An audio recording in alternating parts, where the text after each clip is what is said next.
changed it up with the music. That is YouTube. They decided to go for more of a Phil Collins kind of vibe. They're like, we need to chill things out on the internet right now. Especially what we're going to talk about. Yeah, seriously. It's like depressing. You got to be shitting me, right? This has to be a joke. This Never gets old. Never gets old. What's going on, everyone? So, welcome to the latest live stream. I'm joined with Sergey of SkynetGen, who is once again returning to us from Japan. Sergey, how was your trip to Japan? It was amazing, and I wanted to stay there, especially now, considering what's going on in the United States. Yeah, I remember when you were telling me how great of a time you were doing. You were like, "Yeah, it's nice not being, involved with any like politics or anything." And a certain friend that you and I both have, and I'm like, "Yeah, we'll talk afterwards." Once you get back from Japan, and yeah, it's gotten really bad. It's in fact seeped into the film industry, which we will talk about as the third topic. Some of the topics that we're going to talk about, guys, today, is you clicked on the video, so you know at the worst TV series finale, I did a poll on social media.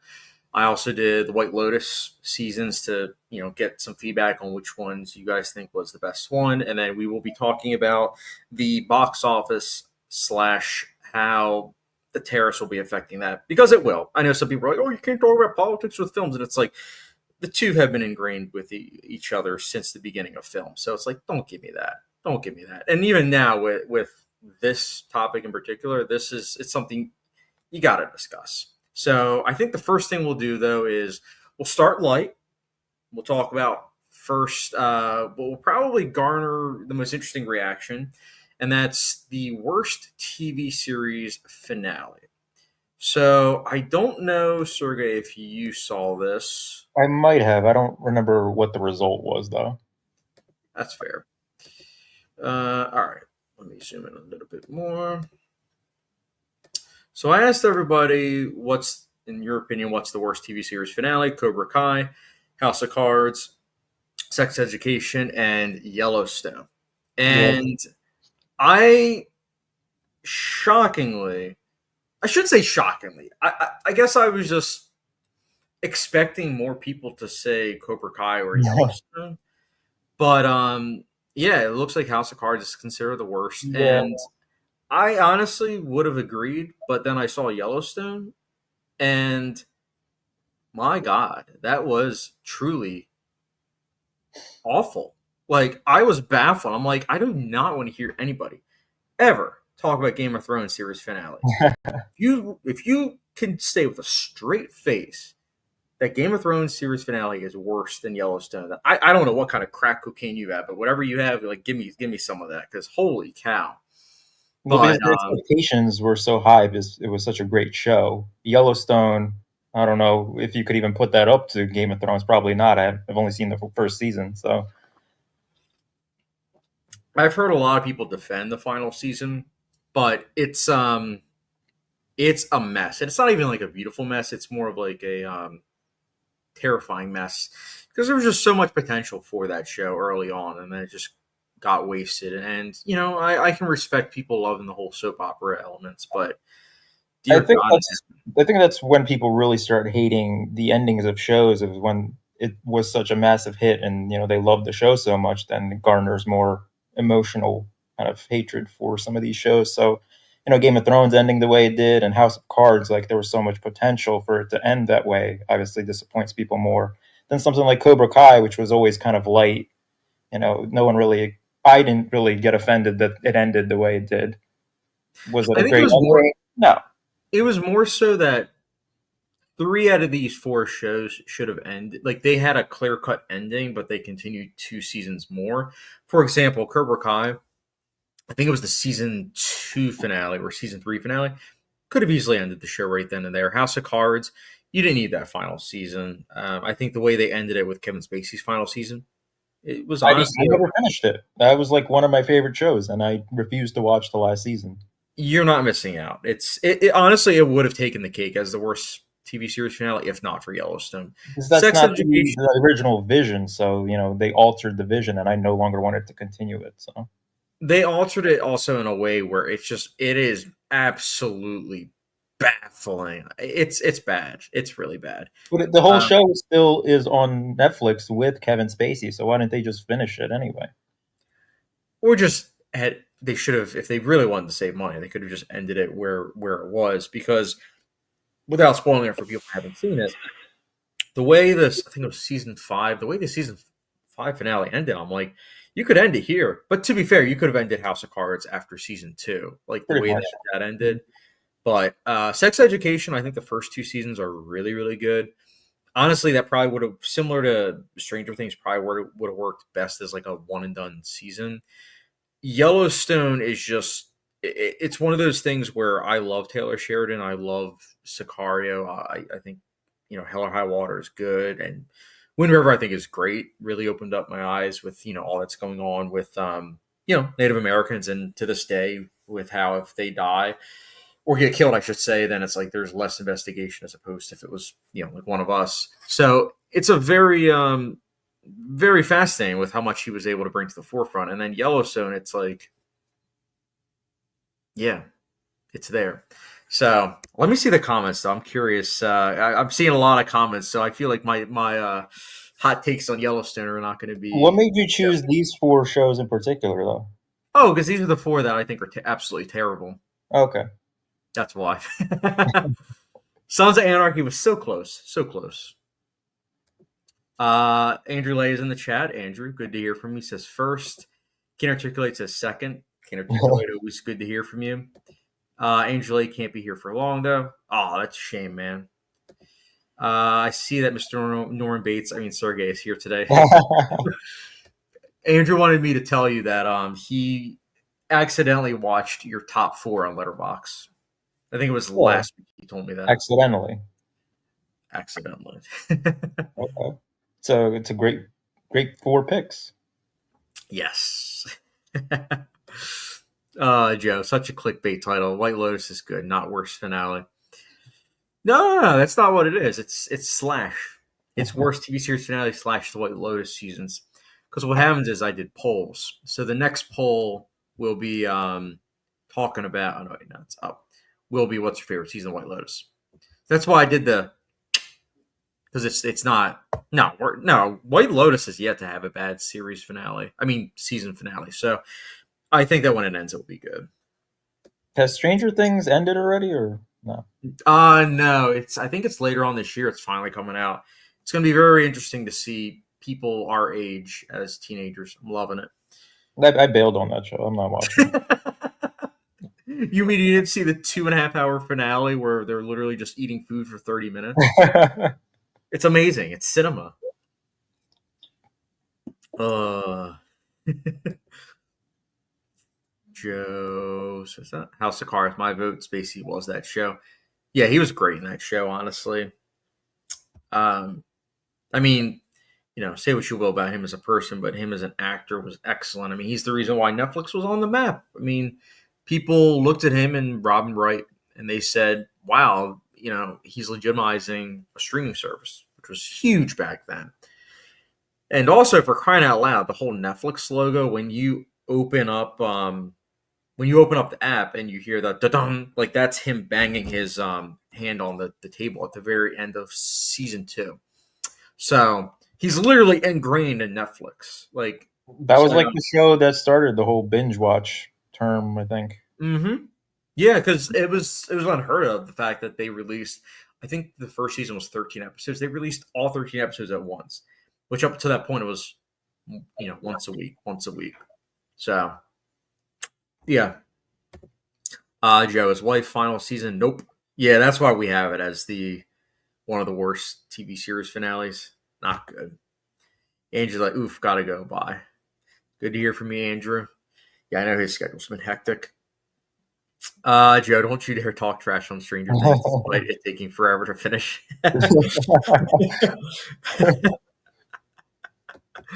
Joe, I can't stay if you're talking season 3 spoilers. Nah, don't worry. Sergey, I don't think Sergey's seen the White Lotus. Nope. So that will be very brief in regards to the poll. I know definitely talking about the film industry will be something that we're covering because it's something that I've been following Box Office Mojo for years, and just never thought I would get involved with terrorists, but here we are. Joe of White Lotus just finished episode 4. Oh wow, you're cruising through it. I love season 3, which I guess will lead us to the next one, which is what's your favorite season of the White Lotus? The options are season 1, 2, 3, and then love all 3 equally. Now, what's interesting is that on, I think it was Instagram, it was a tie. It was between season 2 and I think it was season 1. They were a tie. But season 3 was pretty close behind, and same with love all 3 equally. So it's very interesting to hear fans' feedback in regards to this show because there's not like a clear winner where everyone's like, oh yeah, this is the best season. Like for me, I think it would go 3, 1, 2. But I also say that with I love all 3. So realistically, I probably would say love all 3. Actually, no, I wouldn't say love all 3 equally. Excuse me, I would say probably season 3. But then season 1's pretty close behind than season 2.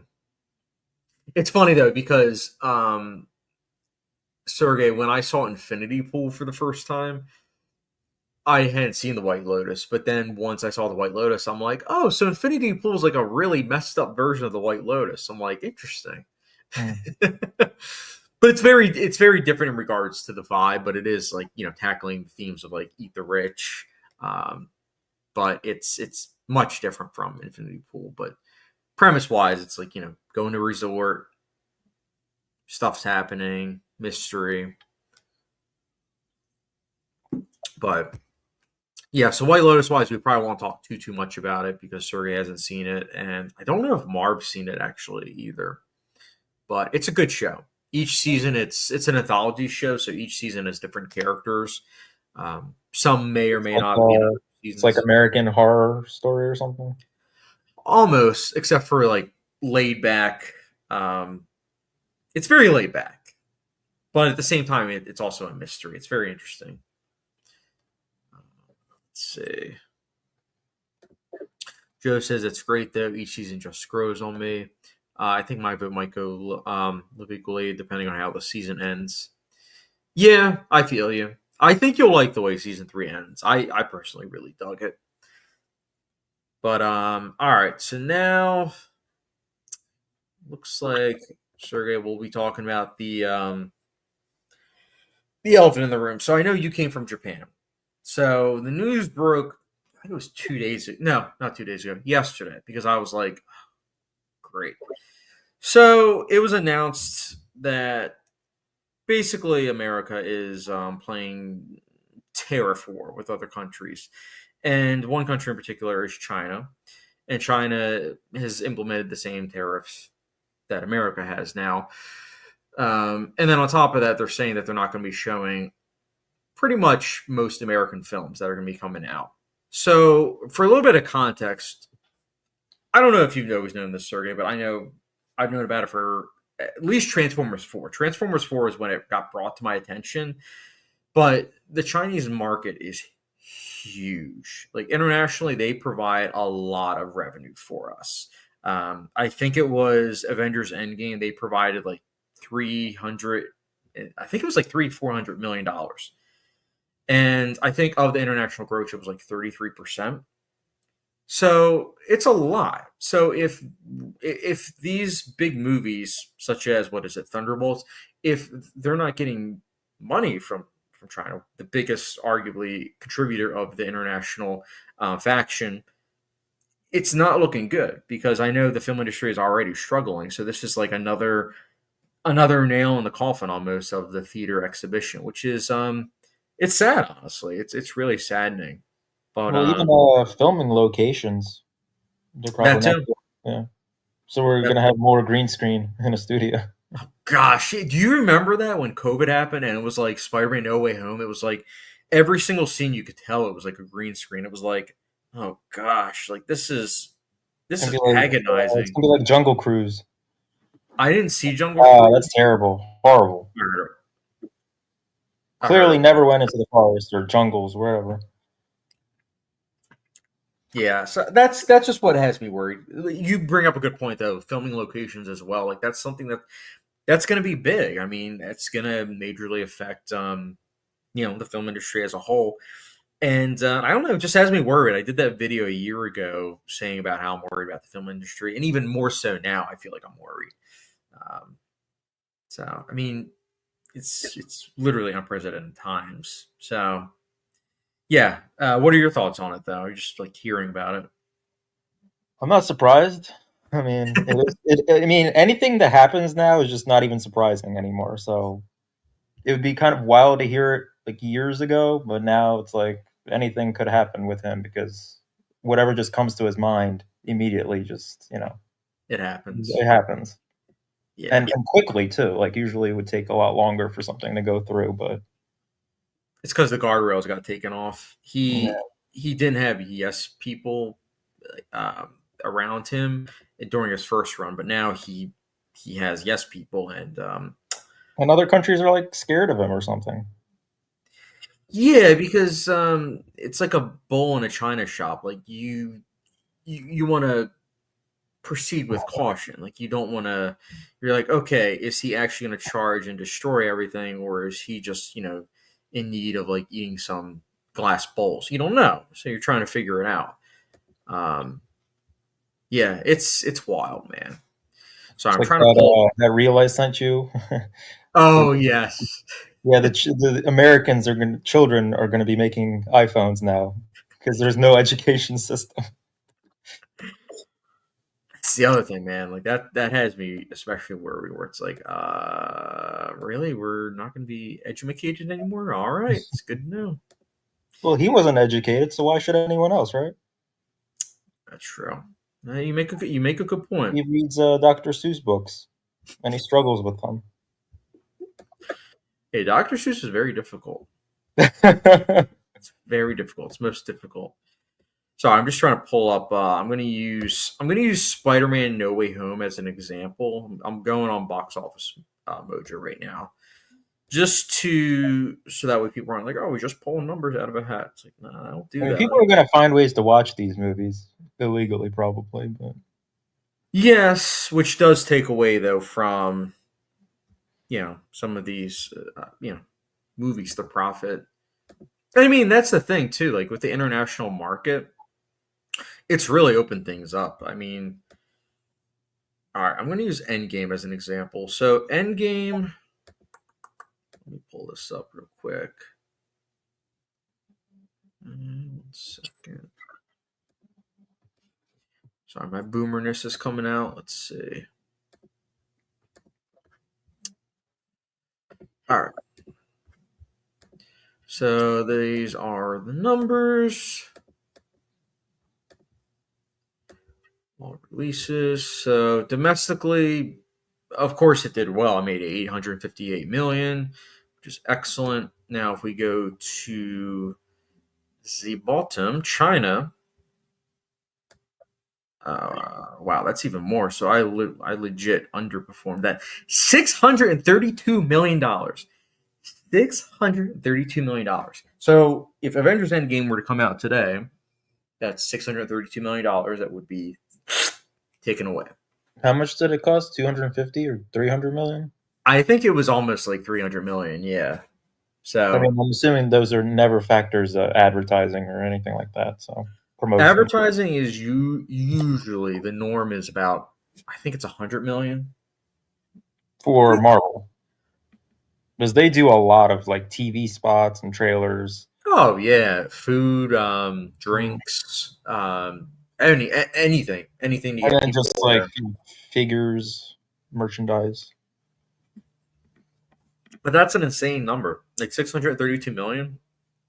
There's some films that I mean, a lot of films Well, won't they even even make think that the much money. merchandise is made in China. All the figures, action figures that they make. So it's going to hit the industry even more. And then on top of that, Marv made a good point. This is even before we became aware about this. Marv made an excellent point.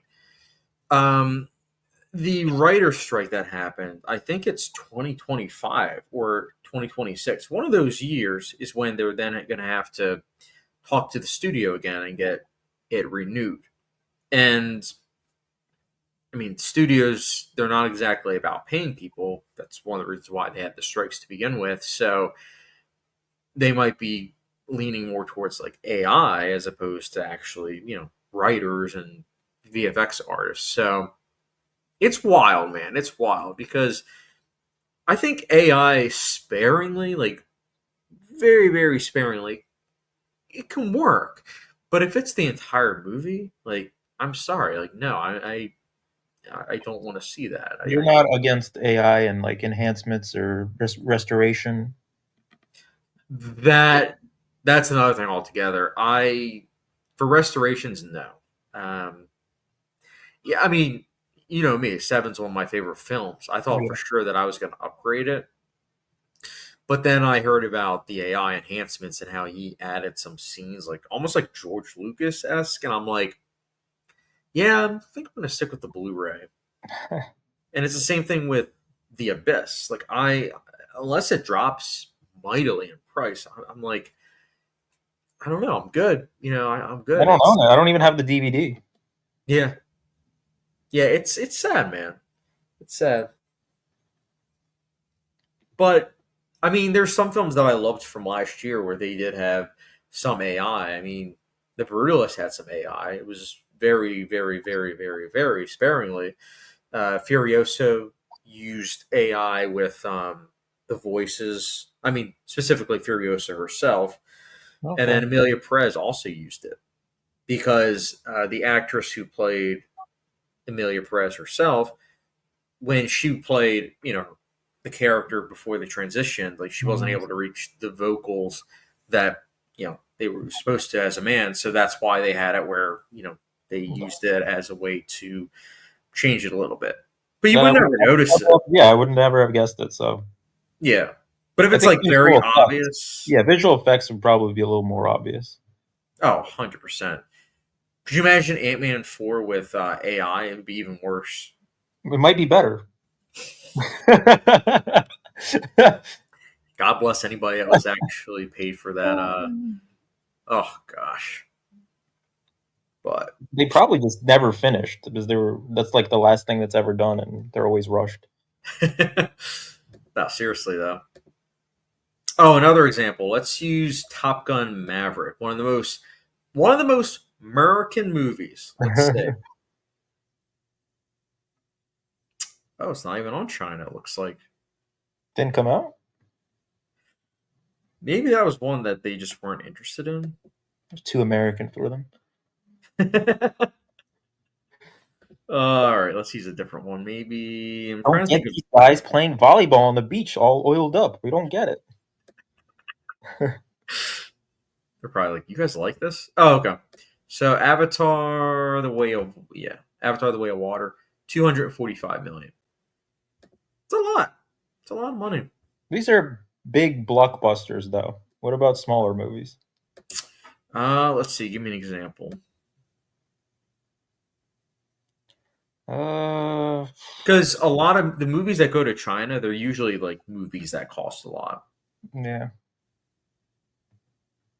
Because, for example, I mentioned Transformers 4. Dude, this is gonna blow your mind. Well, there's some movies that just bomb out here, but they make their money back in China. Yes. They do well. Transformers 4 might be one of them, yeah. Transformers 4 100% was, because here it made $245 million, which might sound decent, but it was easily the lowest out of all the other Transformers. But it made $859 million internationally, and of that, where is it? Because I know the entire third act, they specifically shot it in China so that way they could, make even more money. Where is it though?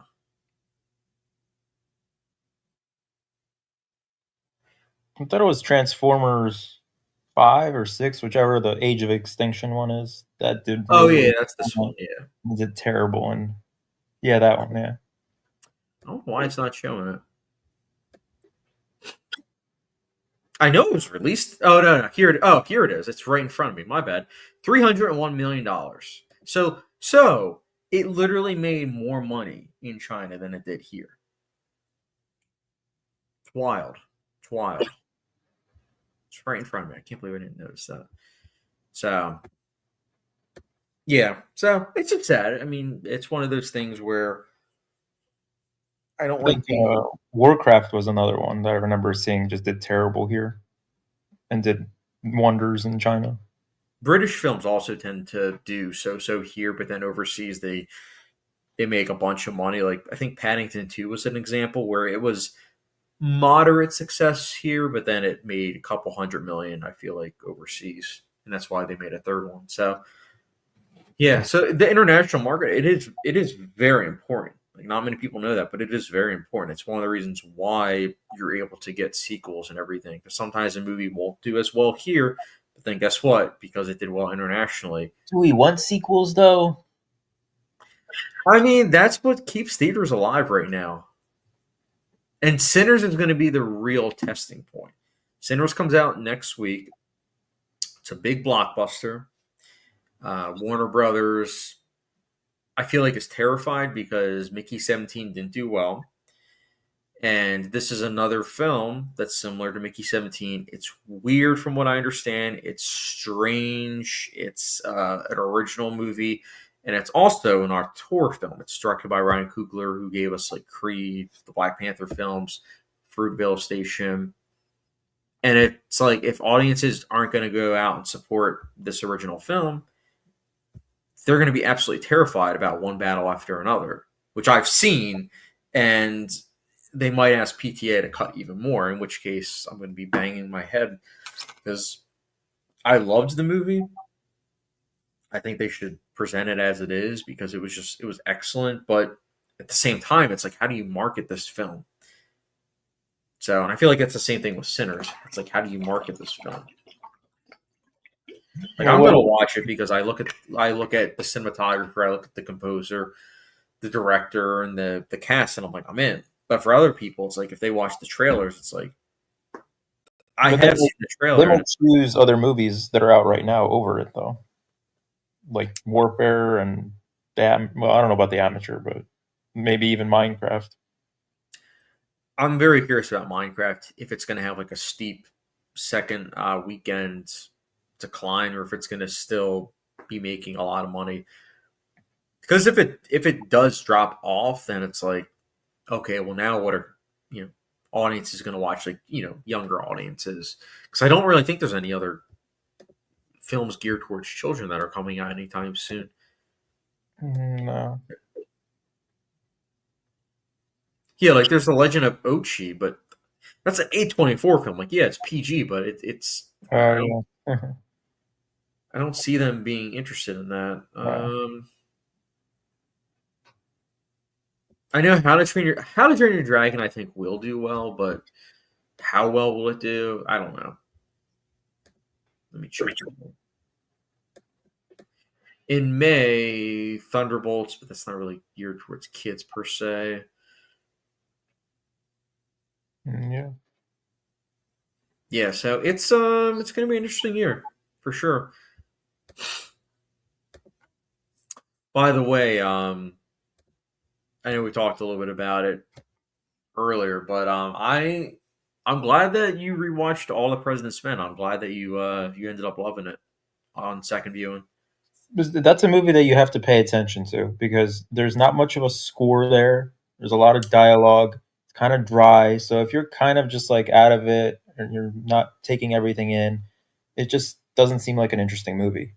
Right. But when you're kind of stuck there on a plane and you're kind of just, there's nothing to do, you're kind of focused. You can't even move in a plane, depending where you're sitting. So I think that's what made the difference. I was just in a better state of mind watching it, and it kept me engaged. So it's funny how that happens, right? That happened to me too with All the President's Men. Like, and no phone because there's no internet. Mm-hmm. When you have 100% attention on the film, it's amazing. That's why one battle after another was amazing, because I didn't have my phone. Like I had to turn in my phone, my Apple Watch, and everything. So it was just me and the screen. I had no clue how long the film was. That was the other thing. They didn't tell us how long it was. So it was a great experience. But All the President's Men, when I first saw that, it was late at night, which, as you know, me watching movies late at night, usually not the best idea. But I was, what was I, 16, 17? And I liked it. I thought it was good, but I didn't love it. I think it had just made my top 250 at that point in time. But I didn't watch it for the longest time. Then I wanted to revisit it because, I got even more into history, specifically American history. And I was like, oh, wow, this is great. And it's kind of funny because it's a huge event in history, but at the same time, it's one of those things where when you think of the news now, it's a lot different, because back then they had, what was it called, the FCC. So they had it where when they were broadcasting stuff and also writing stuff, they had to look at both viewpoints and try to meet in the middle. But once that got disbanded, I think it was under the Bush administration, basically became a free market where it's your station. You can say, do whatever you want. Literally, Anchorman 2. I rewatched Anchorman 2, and I'm like, oh wow, they kind of called that, because that's what literally it is now.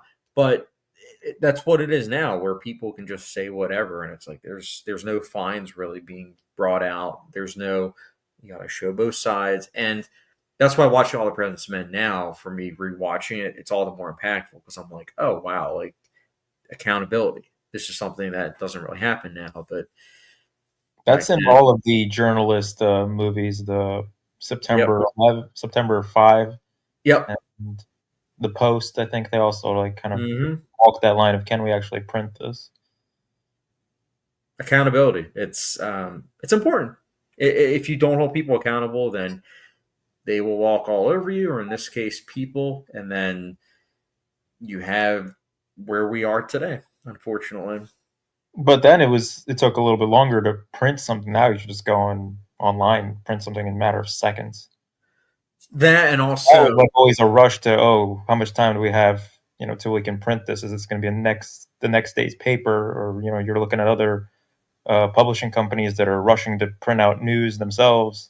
It's kind of like this race of who's going to print this news and kind of stand out.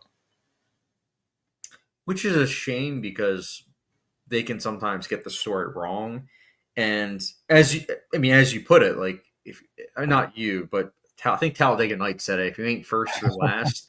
It's a silly line, but it is kind of funny, because it's accurate, where it's like a lot of people, the first time that they hear something, they go and they run it with that, as opposed to something that might actually be more accurate, where it's like, oh, well, this is actually what happened. This is actually the full breakdown in depth, as opposed to here's a clickbait headline.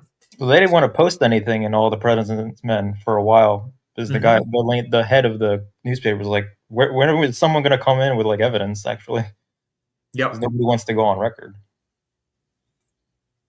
Yeah, I mean, but in that situation, it's kind of understandable, because you're going against the government. Like, nobody wants to be involved in that. Nobody does. But that's why I know we always discuss about like favorite decade in cinema. And I know I always say, oh, every decade has great movies and bad movies and middle of the road. But I think what I love about the 70s, besides the different film stocks, like the gritty looking film stocks, is that after Watergate, there were just so many films that were tackling paranoia. And that's just something that I find to be fascinating. Like, I know you're not the biggest fan of the conversation, but a film like that, All the President's Men. I need to rewatch that too. I'll be curious. I'll get on a plane and I'll watch it. I don't think it was on the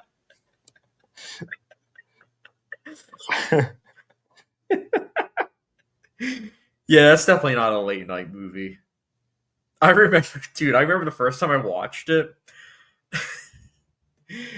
I think it was like an hour and 20 minutes in, and I was dozing off for a little bit, and I woke up, without spoiling anything for anybody that's watching the live stream. I woke up by the screaming scene where the person's getting killed, and I'm like, jeez. So I had to like go back to the hour and 20 minute mark, and I'm like, oh, so that's what happened. And I'm like, Again, watching movies late at night, not a good idea for me. But yeah, I don't know. Paranoia was just at an all-time high in the late 1970s, and that's why you see so many films that tackle that topic of loneliness, anxiety, depression. I mean, Taxi Driver, great example of that. And that's why Rocky, I feel like, won Best Picture over All the President's Men and Network, because at that point in time, we were, it was getting close to the end of the 70s. People were like, okay, we've gotten so many depressing films. Like, can we have an uplifting, good old film, And ironically, I saw it actually earlier today because, no lie, I was reading up about All the President's Men earlier today. So that's why when I saw your review, I was like, that's funny. I was literally reading up about it earlier. But when I was reading up on it, apparently Academy Award voters, there was like several hundred that took a poll for like controversial wins. And apparently, if they were to redo the Oscars that year, most of the voters would have actually gone with All the President's Men over Rocky, which makes me happy, but also kind of surprising because at the same time, I'm like, I like Rocky. We both like Rocky. We live in Philadelphia. Yeah, we live in Philadelphia, so it's like it's not like we don't like Rocky. Are you still in Philadelphia though? I guess technically not, but I don't know. You have Taxi Driver, you have Network, you have All the President's Men, and it's like, you know what? Let's give it to Rocky. Does Rocky become this cultural like icon in Philadelphia if it doesn't win Best Picture? I think it would have either way because it was just such a huge phenomenon. I think it made a couple $100 million on I think it was a $2 million budget. It wasn't that expensive. It was actually up until Moonlight winning Best Picture. I think it was the lowest budgeted film to win Best Picture. So it was a comeback story on its own. The fact that it made as much as it did. So versus All the President's Men and Taxi Driver, they were moderate successes. Like they did well, but they didn't make Rocky numbers. So, but yeah, that you saw, and then I saw Lock, Stock, and Two Smoking Barrels. I know you watched that. Are you going to be watching Snatch pretty soon? Do you think? Yeah, I'll be watching that soon. Oh, cool. Is that another gangster movie? Yes, but it's also like a comedy. It's pretty funny. Do you like dogs? That's all I'm going to say. It's like a famous line. It's a fun movie. I enjoy that one quite a bit. And Bonnie and Clyde I saw on the plane, and I didn't realize Gene Hackman was in that. Mm-hmm. So Gene Wilder too. Yeah. Yeah, Bonnie and Clyde was revolutionary. I mean, that and The Graduate. Those were like two big films in 1967 that changed the landscape of film, and it ended up bringing in the new wave.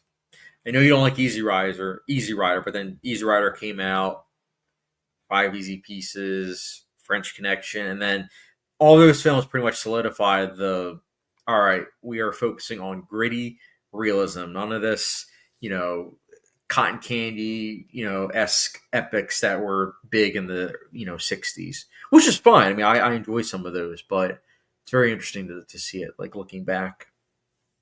I think I'm just more impressed by those lavish production, of the 60s, more so than this kind of backyard filming. I don't know, shaky cam. I don't know. It's inspirational, man. I mean, like I rewatched Easy Rider recently, and I'm like, the fact that they went on the road and they just were, filming as they went. There was a lot of arguments. There was, a bunch of people that were stoned while making it and everything. It's I don't know. It was inspirational. Even when I rewatched it, I was just like, this is good. I don't think Then I was also thinking, I was like, Sergey's never watching this one again. I'm never watching it again. I'd only watch it again for the soundtrack. Yeah, the soundtrack's good. But then I could just watch Borat and hear that same song. No, I liked Five Easy Pieces. I mean, not Five Easy Pieces. I did love that one.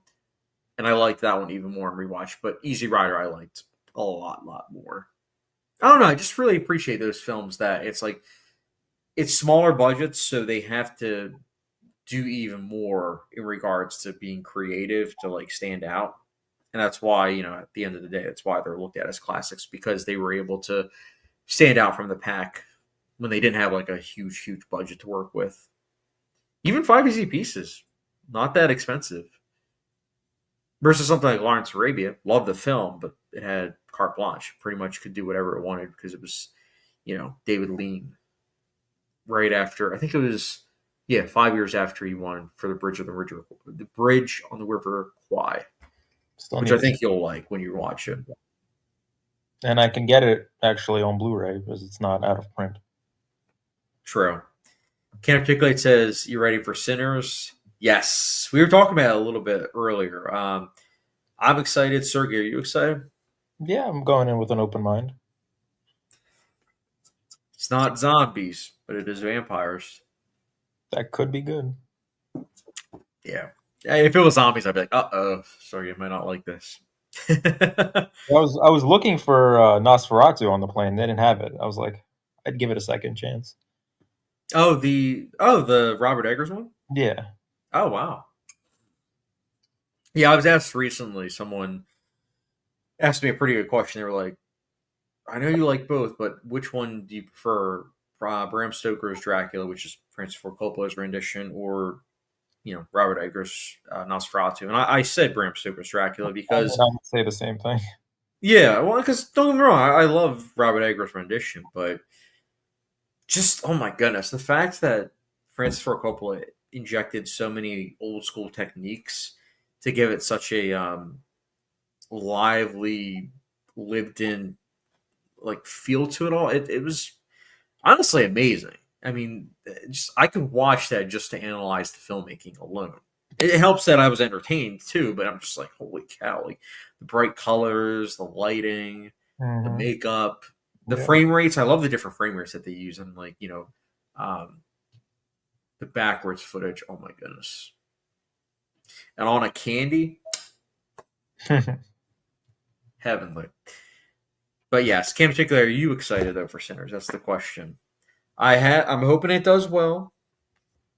I have to see how much I need to catch up on. I don't know how many movies I missed. I know The Amateur I still need to watch. Yeah, I'm planning to see that with my dad. I haven't seen it yet.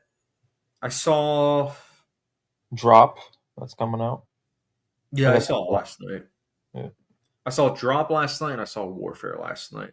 There's also Woman in the Yard, depending on reviews. I don't know. I haven't seen that one yet, but I did want to check that out. I heard it was all right. Woman in the Yard.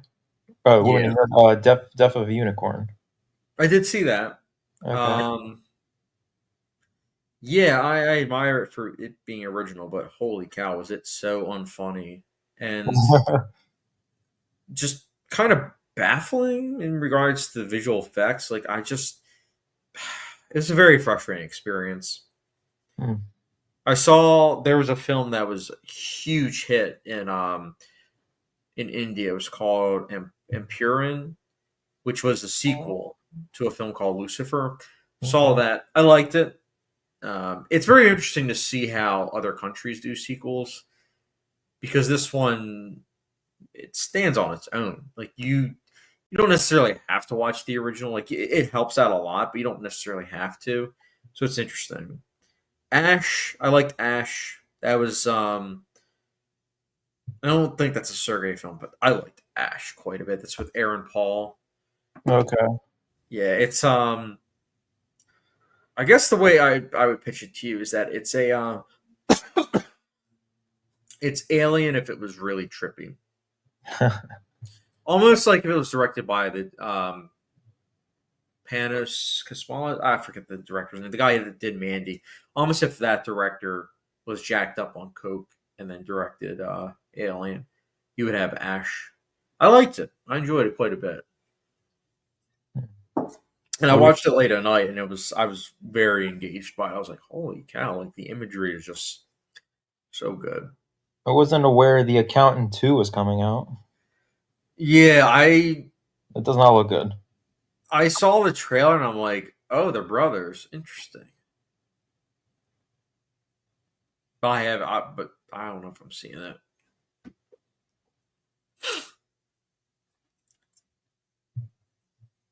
There is also, let's see. Is there a David Cronenberg film coming out? Yes, The Shrouds. I'm very excited for that.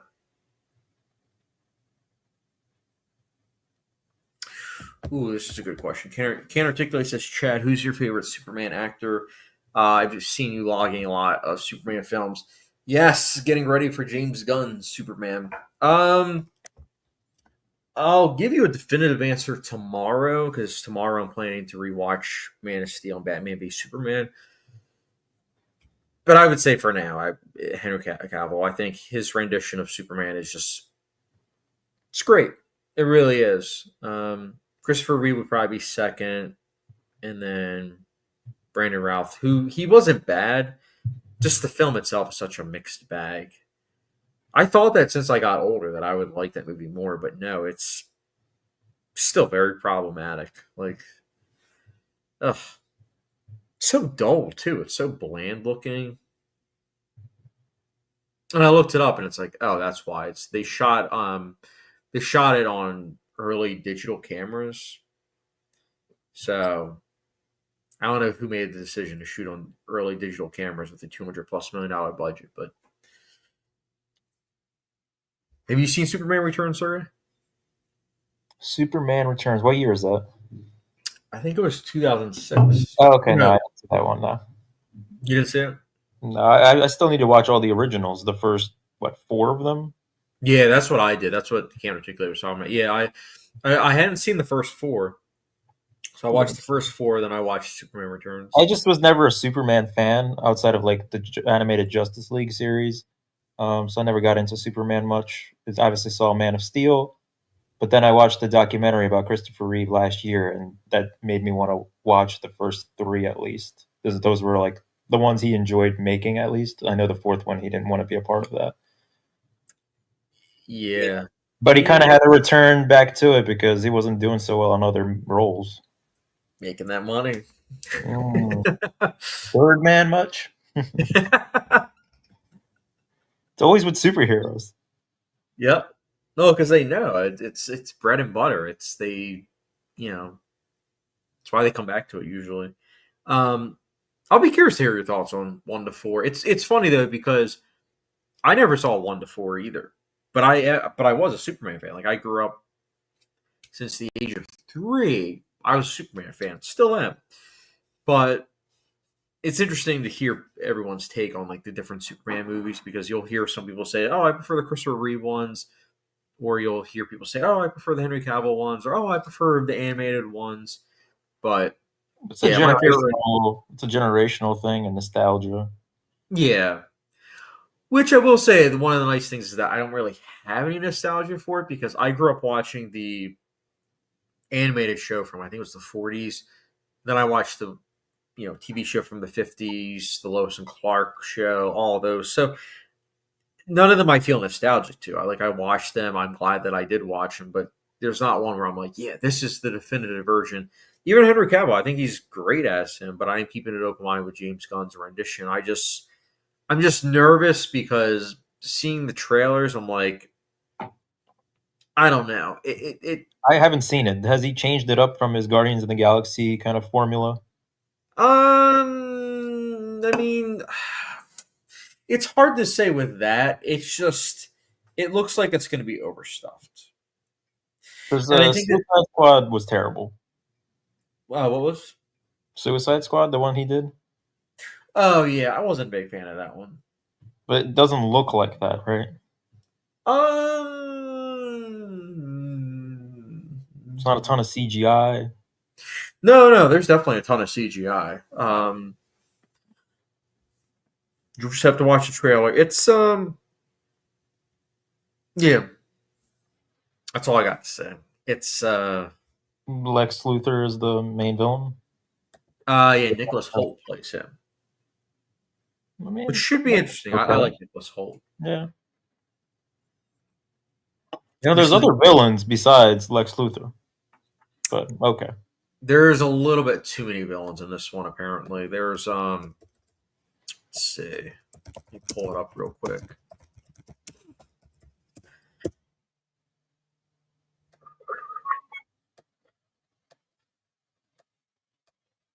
pull it up real quick.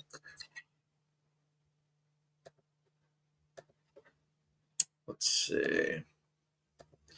All right. So we have David Corenswet as Clark Kent, Superman. Marvelous Mrs. Maisel as Lois Lane, Nicholas Hoult.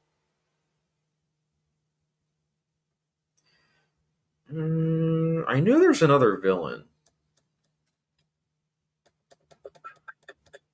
Oh, well, no, that's not it. Never mind, maybe not. Let's see. No, I think it actually is just him. All right, never mind. I stand corrected. This is why fact checking is important, people.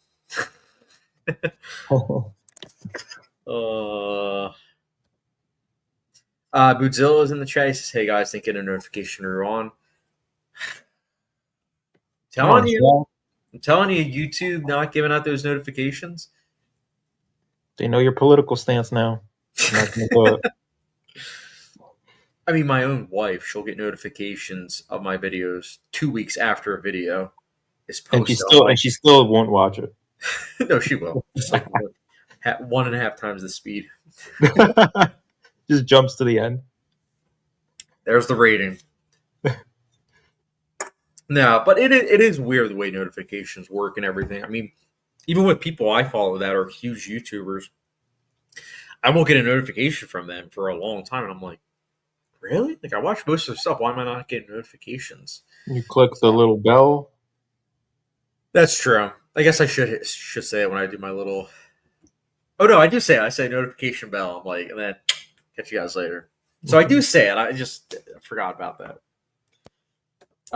Can't articulate nice thumbnail for the stream, by the way.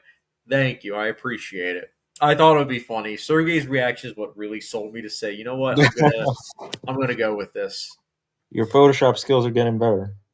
To be honest with you, I was worried, Sergey, because I know I have a slightly bigger head, but I had to get my head like really big to match, T Daddy Trump's. So it was tough, man. It was tough. Because then I was like, as I was getting my head bigger, you were getting cut off from the screen. I'm like, am I going to do this? So I had to try to pinpoint it. But, yeah, hit a little bit of the orange, brought out some of the good. But thank you, Connor. I appreciate it. Bootzilla saw Black Bag, which was good, and Mickey 17, which was okay. I would agree with both of these takes. I enjoyed both of these.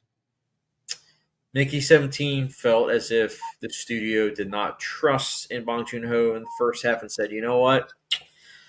Narration it is. And then Black Bag is Steven Soderbergh doing his thing in a Hitchcockian way? No. I would say it's more of like Who's Afraid of Virginia Woolf. Okay.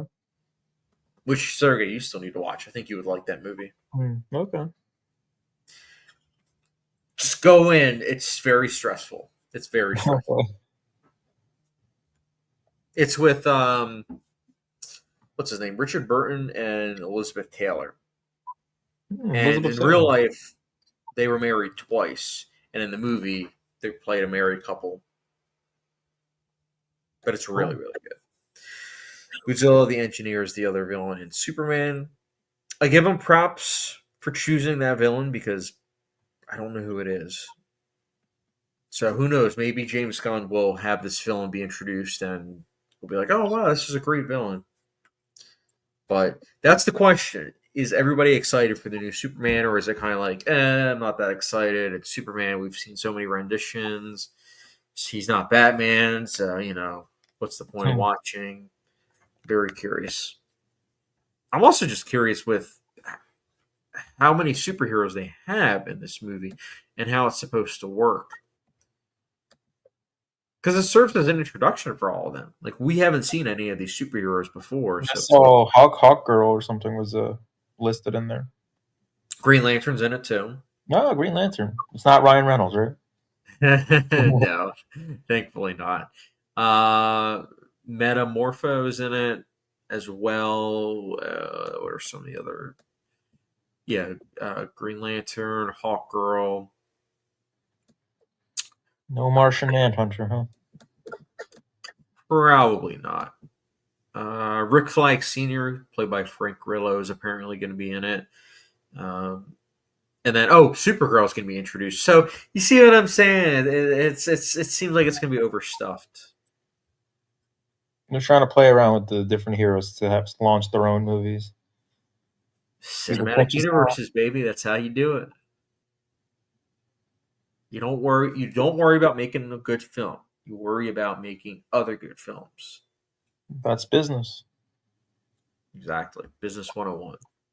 You don't focus on that restaurant. You focus about making a chain. And then you guess what? Mickey D's. And then we got quality control. Quality 2 out of 5 food. We got to keep it that way. I did eat at Mickey D's in Japan once because everything was closed. And I got to ask, was there any difference? Like, it was still crap. It was still crap. It was. I will say they did have a nice Happy Meal, at least, the little toys and stuff. That's pretty good. What was the Happy Meal that you, like the toy that you got? It was more of the anime stuff in Japan. I guess the anime series is mostly for children, but still like unique toys. Yeah, nothing that we get here. No, not definitely not. I was just curious. I wasn't sure if maybe it was less processed in Japan as opposed to here. I mean, I haven't eaten at McDonald's in years. I don't like McDonald's, so it didn't taste any different. They do have more options. Like you can get a macaroon, you can get a watermelon Fanta slushy or something. You mean you don't like getting hypertension, diabetes, indigestion? You don't like any of that stuff? No, shocked. Absolutely shocked. They don't have a whole lot of sugar over there. Like some of the drinks that I had that I tried here, they have less sugar. Mm-hmm. America runs on sugar. Even there's sweets that look like pastries or not even pastry. It's like red bean paste. I guess that's a pastry. Red beans. Beans are high in fiber, so I feel like if they're getting it from that, it's got to have some nutritional value. But yeah, sugar is in a lot of stuff, and it's also addictive. That's one of the things that a lot of studies show when they give sugar to like rats, which are of course guinea pigs. Yeah, so it was addictive because I definitely wanted sugar, and I always resorted to the one drink that they have that has sugar, and that was Coca-Cola. Luckily, they had a different recipe, or did it taste like the same? I would say Dr. Pepper is a little bit different. Wow, interesting. Dr. Pepper isn't everywhere there. You kind of have to look around for it a bit. But so the question, as someone that's almost vegan, would I have been screwed? You would have been, because it's a lot of like beef and fish. I did see a couple of vegan restaurants, but they're a little difficult to find. Okay. I was just curious because I would want to go Japan. I'd want to go to China too at some point. I feel like the locations alone seem very interesting, but there's a lot of Indian restaurants in Japan. Really? Yeah, that's like the Chinese restaurants of America. They're on every corner. It's funny you say that because earlier Malaysian and Indian, they're kind of similar. Yep. It's funny because I actually earlier today I made for the week I made vegan chana masala, which is Indian food. So it's funny you mentioned that. That's like one of my go-to meals where it's follow a recipe and everything. I'm not like improvising and experimenting, following the recipe, and it's one that it's really good for you, man. Like it's of course, because it's made with chickpeas, it's very high in fiber, protein, and at the same time, it's got tomatoes, coconut, bunch of spices. You can get edamame at every restaurant almost. Really? In Japan, yeah. Let's see. Oh, Bootzilla has a couple things. Bootzilla says, I haven't been excited about Superman yet. The marketing has been pretty subpar so far. Yeah, I would agree. Like Man of Steel, that trailer, I rewatched the trailer for Man of Steel, and then I watched the new one for what's it called, James Gunn's Superman, and it's just such a different feel. Like you watch that Man of Steel trailer, and you want to climb a mountain, man. You watch the James Gunn Superman trailer, and you're like, okay, and that's not really how you should feel with a Superman film, in my opinion. So I would agree with this take. This has big Godzilla. shoes to fill, or because people back then were disappointed in the 2006 rendition? So I think the difference is that Zack Snyder has always been gifted with having brilliant trailers. Movies itself are divisive, but you look at the Watchmen trailer, you look at Man of Steel trailer, even Batman v Superman trailer, like they are all high quality trailers. And at the end of the day, that's not the movie; it's a marketing tool. But that's how you get people in the seats. And if you have a trailer that just isn't that interesting, that's why. Superman. No, Superman Returns, as opposed to Man of Steel. The difference there was that people they were curious about this new rendition because it's the same director that did Watchmen and 300. Like, what's that going to look like? Exactly. And also, people were kind of deceived because in marketing it said, like, from executive producer Christopher Nolan, the director of the Dark Knight trilogy. So it almost sounds like, oh, the guy who made the Dark Knight trilogy, he has another movie coming out. When it's like, no, he's just executive producing. It's not him directing, it's Zack Snyder. So, also, Bootzilla says, missed your opinion on White Lotus finale. Looks like you didn't like it, Chad. Not sure about Sergey. No. I loved the White Lotus finale. I thought it was great, honestly. I think season 3 finale was my favorite finale of the show so far. Sergey has yet to watch it, but he did see Infinity Pool, which is like a messed up two. But I didn't like Infinity Pool though. So yeah, I know, but it's like a messed up version of that. Ironically, Infinity Pool came out on 4K. The 4K came in the mail today. Yeah, and the All the President's Men is coming out on 4K on Criterion. Is it really? Is it? Or was it just a regular Blu-ray? Wait, it's getting a 4K release? Maybe I'm confusing things. Because that made my number one. I think it was my number one. Yeah, for top 10 like films I want on 4K. That's like the very top. No, maybe not. Maybe I was confused. Maybe I was dreaming about it. I don't know. Yeah, say, sir, you got me excited about that one. Criterion doing a release for that would be awesome. I just know Criterion's watching, so I was just kind of giving them hints. It's Sorcerer. I don't know why I was thinking. I mean, Sorcerer, I'm definitely picking that up. I mean, I'm not, because I already have it. That's true. It was funny, too, because that was one you were like, yeah, I don't see that getting a 4K release. And I talked to one of our mutual friends, and he was like, no, I knew it was going to get a 4K release. And I'm like, how'd you tell anybody? Like, how'd you know? Dark City's getting a 4K release. Did you see that? I have it on Blu-ray. Me too. But the 4K packaging, dude, it's pretty sick, honestly. Let me pull it up, because when I saw it, I was like, all right, this is hook, line, sinker. Unless I hear it's like, oh, guess what? It's like AI and everything. Then I'm going to be like, never mind. Like, screw you guys. Let me pull this up.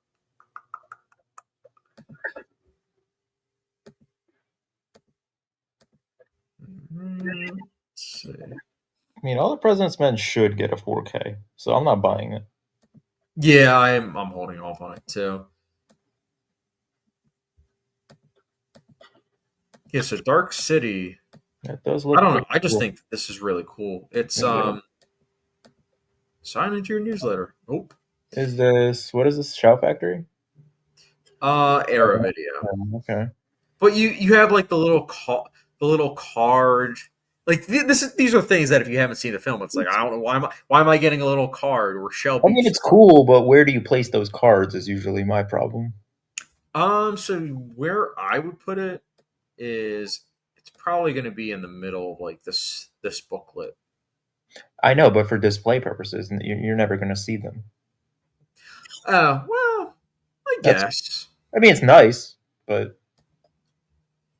I don't know. It's like the Interstellar movie. It came with the strip of the IMAX reel.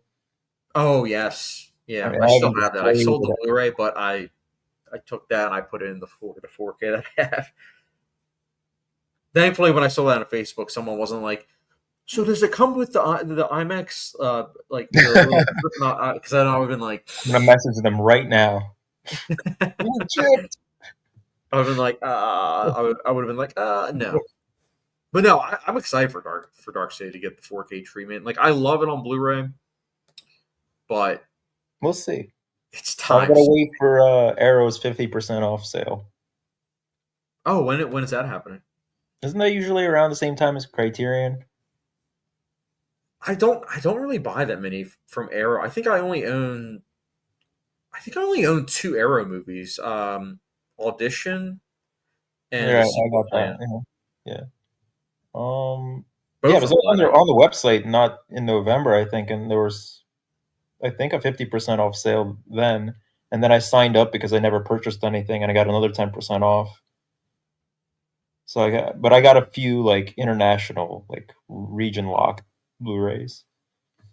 There's a couple films because I am thinking about doing like a big order. There are a couple films that I am potentially going to buy from there. Witness on 4K, they have that. JSA Joint Security Area. It's a Okay, I still need to see that. Yeah.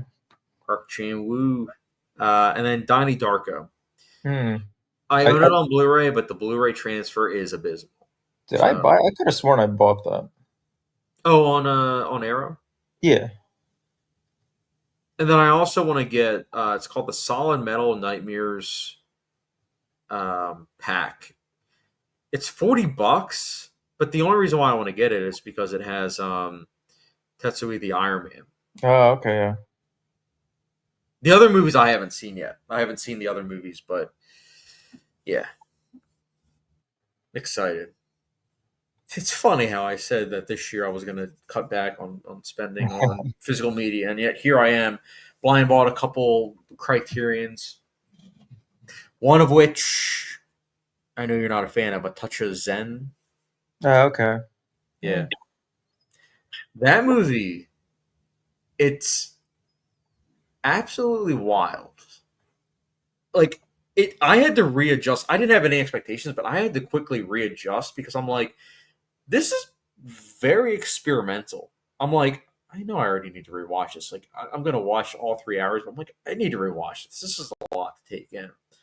With how it was, like, cut together, I'm like, I like this. I'm waiting for Shout Factory to have their sale, whenever that is, for Aguirre, The Wrath of God. Oh, yeah, I need to watch that one. Yeah, definitely. I think you're going to really like that movie. It almost feels like Apocalypse Now, yeah. Before Apocalypse Now. So you liked it better when it was Apocalypse. No, I'm kidding. I'm sure it's two very different films. I think I gave the same grade.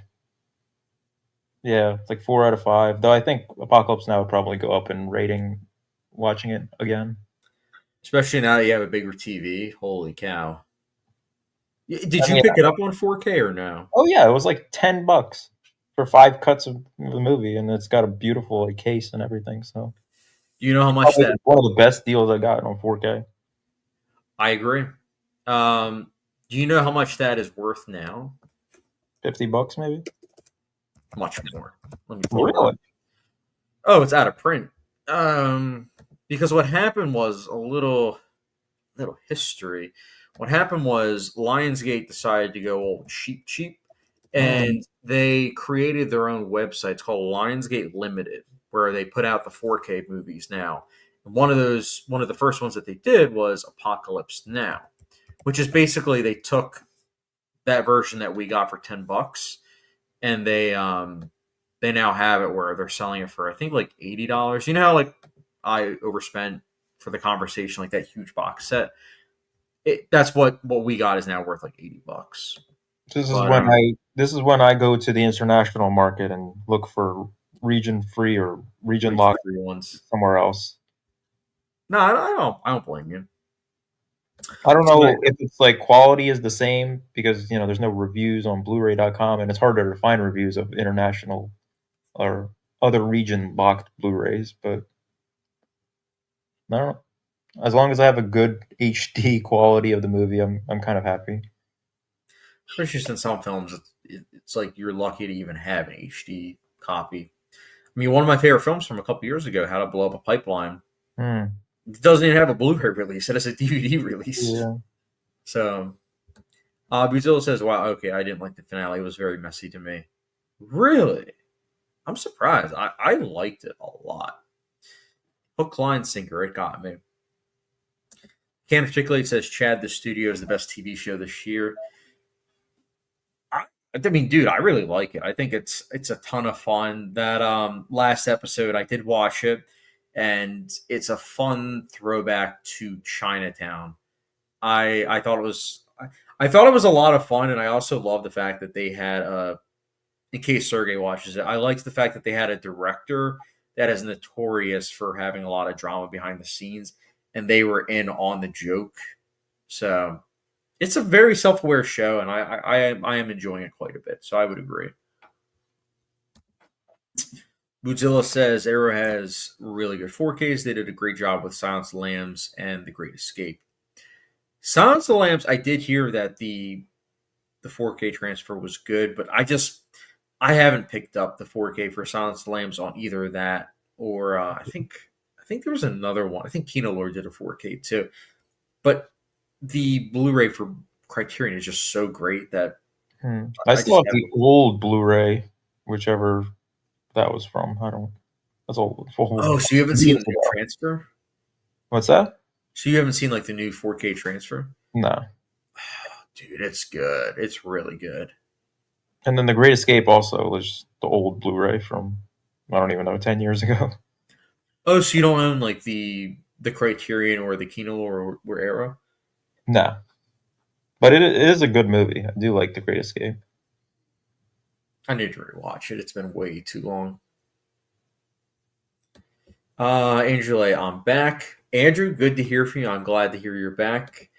Andrew Lay says, I was going to say earlier what I wanted to say for weeks now to Sergey. I saw your Letterboxd top 4 all in 1 week by accident. LOL. See, I told you, Sergey. Is that your top 4 now? That is the question. Oh, man. Yeah, my top 4 hasn't really changed. I feel like I keep going back and forth, though, with Mulholland Drive or American Beauty. Two very different films. I'm looking at Red Rooms. That was a movie I wanted to pick up on Blu-ray. Kind of doesn't exist. I mean, it does. It's limited 2,000 prints through some small distributor, Utopia Distribution. Mm-hmm. And yeah, I was going to pick it up. Can't buy it. So I'm looking, and there's like a German release. It's 15 euros. 15. Maybe that. It's a possibility. Region B lock, but that's fine. So yeah, it might be my option. 15 euros isn't too bad. That's kind of what I've been realizing is that certain movies, like when you see that it's such a limited run, it's like run, don't walk. I've realized that.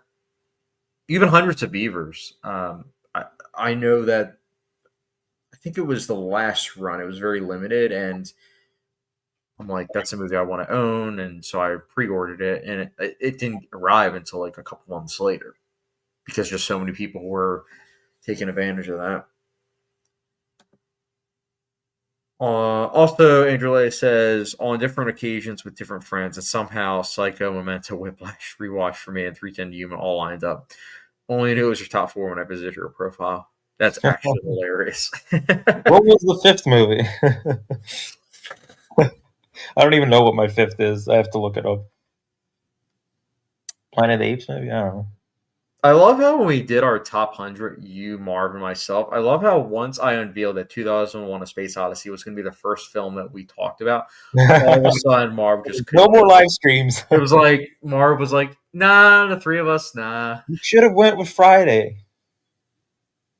And I just saw that on the plane, and I didn't get anything out of it. And it was a Friday. I watched it on a Friday. By coincidence. You were method viewing. Yeah. Yeah, I watched it on a Friday too. I actually watched it with Marv. he didn't laugh as much as I thought he was going to, considering how much he talks about it. He didn't really laugh. I laughed once or twice, but Nothing special. yeah, it's more of like for the pop culture references, like the Bye Felicia. It was a fun movie, but I think, as we both agreed, probably won't watch it again. It's a lot of scenes I see on like reels on Instagram, so it's like it takes away from the effect it would have had if I seen it maybe the first time. Oh, I didn't think about that. I didn't think about that. Angel Lake Psycho was great, but my friends liked it more than me. Memento was awesome, despite I understanding nothing. And Yuma felt strangely modern for a Western. No, I don't think it felt too modern. Actually, if anything, I felt like it was more of like a throwback to classic Western cinema. Maybe that's just me, though. I didn't think it was too modern, though. It wasn't like they pulled out a machine gun or something. No, it wasn't. Or yeah. If anything, Django then would be more. Yeah, Django, I would definitely say is a modern Western because of just it's a bunch of different genres hodgepodge together with different eras of filmmaking. I love it for that, but that's definitely modern Western. You have to check out My Name Is Nobody. It's like a comedy Western. You haven't seen that one, right? I haven't, no. Okay. I think you might like that one. I'll need to check it out now. Ooh, also Bootzilla says Kino Lore Silence of the Lambs has a color grading error for the first 20 minutes of the movie. If you do purchase it one day, make sure to get the error version unless you like color grade errors.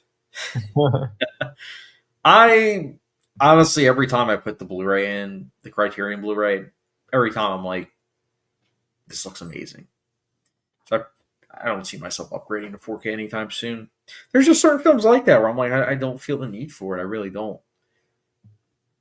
Especially if I see that 4K transfer.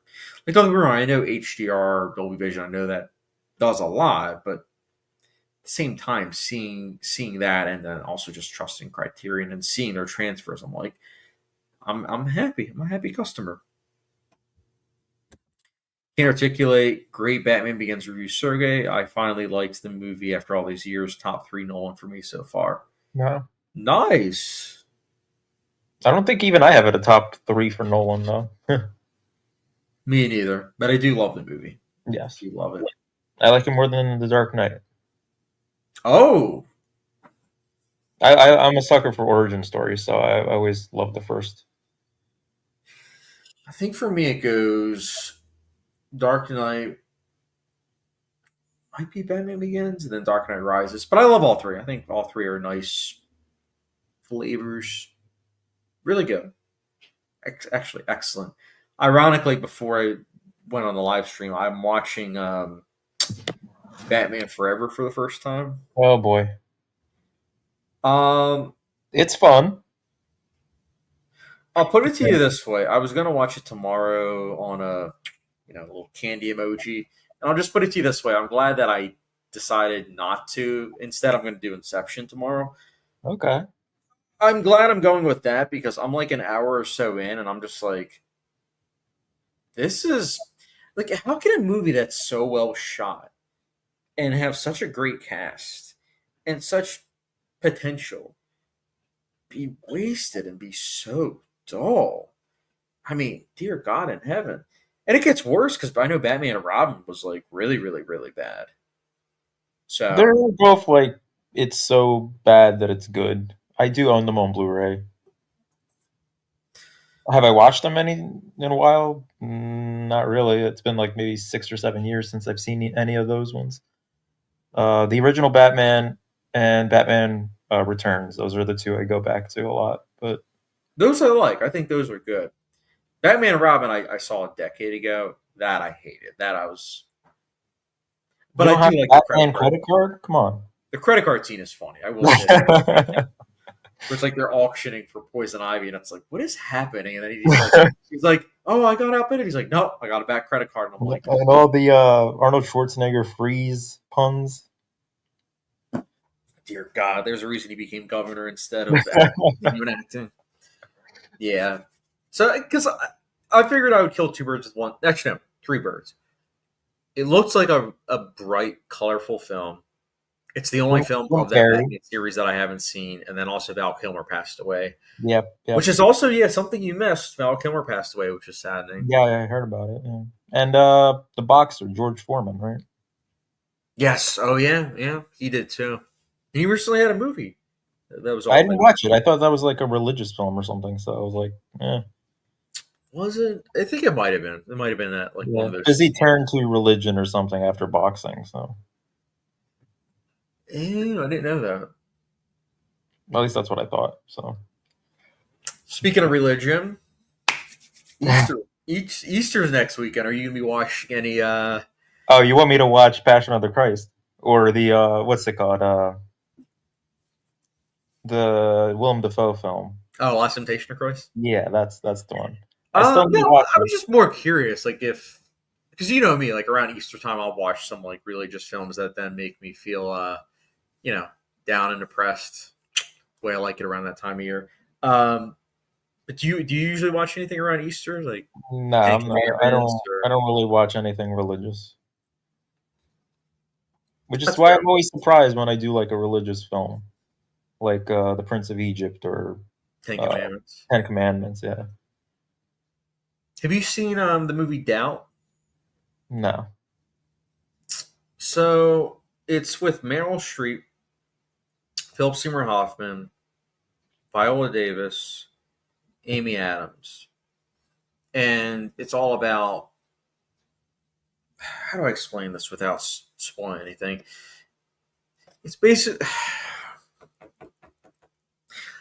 about the Catholic Church, and Amy Adams, Philip Seymour Hoffman, Meryl Streep. They are all in the church. They are all heavily involved with the church, and a boy comes forward, and he has a secret. And over the course of the film, the secret slowly gets revealed. But it's a very subjective film. Like, you hear everyone's point of view, and you're putting things together. But the best way of describing it is that each time you watch it, you lean more towards a certain person's point of view, and then another viewing, you lean more towards another person's point of view. It's a very fascinating experience. Okay. It's not that long. It's based on a play, so it's very dialogue heavy. But I mean, you saw the actors and actresses I named. Like, it's some of the best actors working. A Catholic church and a boy. Oh boy, I wonder where that's going. Just why I'm so glad Conclave was not that. No. I mean, this isn't. I would say this is more so towards Conclave, where it is very subtle. Like, there are certain scenes where characters are talking about things, and you could easily look at it as that, or you could easily look at it as another way. And then for me, I feel conflicted because I'm like, it could be either one of these. Maybe it's both. But that's why I've always come back to it. Every couple of years, I'll rewatch it, and also it just has some great fight scenes too. Like, argument scenes, I should say, because you're gonna think like, oh, there's gonna be like a scene where Meryl Streep fights Phil Seymour. It's Rocky 7. No, the verbal sparring. That's one of the things I love with performances. I mean, that's probably one of the reasons why I love Daniel Day-Lewis as much as I do, because his movies, he usually does that. But yeah, Doubt, if you needed to watch a religious film, I think that one's really special. Okay. Got a bunch of Oscar attention. I think it let me actually look it up real quick. Let's see. So Doubt, I think it got 3 Oscar nominations. Let me check. Okay. No, it got 5. So Meryl Streep for Best Performance in an Actress in a Leading Role. Philip Seymour Hoffman, Best Performance by an Actor in a Supporting Role. Amy Adams, Best Performance in an Actress in a Supporting Role. Viola Davis, Best Performance by an Actress in a Supporting Role. And then Best Writing Adapted Screenplay, John Patrick Shanley. So yeah, it's and it's not a graphic film. Like, it's rated PG-13 for thematic material, so you'll, it's nothing graphic. Yeah, I have seen the poster before. It's a good movie. Doesn't get talked about that much, but it's an important film, I think. Okay. Add it to the list. All the other religious films you've seen and haven't liked. I was going to say Silence. I remember you did not like Silence. Yeah, I don't know. Maybe a rewatch would help. Noah. Well, Noah you liked. I know you liked Noah. No, yeah. Seventh Seal. Oh no, you haven't seen Mother. What's that? The Seventh Seal. Did you see that one? A while ago. Yeah, a while ago. I don't remember it much. Oh, I know Patrick Lake says, I totally forgot about Easter for a second. I may have to check out The Last Temptation of Christ. I highly recommend it. It's controversial, but it's controversial for, in my opinion, silly reasons. I think especially if you're looking at Passion of Christ versus Last Temptation of Christ, it's like a film where there's like a 10-minute whipping scene. It's like, yeah, that's okay. But then a film where it's like about, the actual teachings of God, and also at the same time like his moral conflict. Like, he was a human on earth, so it's like, yeah, if you're human, you're gonna have some, moral conflict and internal conflicts. Like, that's we all have that. So it's like the fact that people got angry, the fact that they depicted that, it's like, it's ludicrous. But Can't wait for more whipping in Passion of the Christ too. Because we didn't get enough of that. Can't wait for him to have, let's see, Mark Wahlberg as Satan, and then Jim Caviezel. He's going to reenact Sound of Freedom playing Jesus. Make sure Mark Wahlberg shaves his head. Yeah, he did. I found out he actually did shave his head for that movie, which is wild to think. Have you seen that one? Not yet. I have to hold on. Okay. I'll watch it at some point. It's the only Mel Gibson film I haven't seen. Me too. And then I figured we could do the ranking. But can't articulate, to answer your question. Yes, I highly recommend watching Last Temptation of Christ. It is a long film, and you may or may not like the pacing the first time around, but the score is, what do the kids say these days? A banger. Yeah, it's a great score. I love the score. I listen to it every now and then. It's so good. Paul Schrader, he's might so have to wait till I get on a plane to watch it. Said pacing is off, so I don't know. The first time I watched it, it took me a little bit to get involved with it because I wasn't sure what to expect. Like, I'm like, okay, is this going to be like the original? Oh, we're throwing you right into the action, and there's going to be a bunch of whipping and feel bad, or like, what are we going to be doing here? But it's not. It's, you're thrown into things when he's age 33, and then you're figuring things out as you go along. But the actual violence, there really isn't that much. If anything, it has more of like an art house flavor to it, combined with Sergey's favorite genre, gangster. So that's why like I haven't gangster been, like, film about Jesus. Well, that's why I haven't been like, Sergey, you gotta watch The Last Temptation of Christ, because I'm like, religion, gangster. Nobody picked it last time, or last time we were over at Yeah. I forget, what did we watch last week? We watched Glengarry Glen Ross, I think. Very Easter oriented. Yes. I swear, when we have those movie nights, I always have a bunch of choices, and there's like one where I'm like, this is what's going to get picked. I know it. And then it's like the one that I think isn't going to get picked. Next time you got to bring 5 copies of that movie.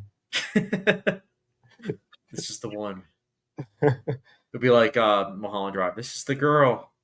This one right here. The best was, this was years ago, I think 2019. I had a movie night. I think it was like 5-6 people. And we got it down to 2 choices, The Master and Kingdom of Heaven.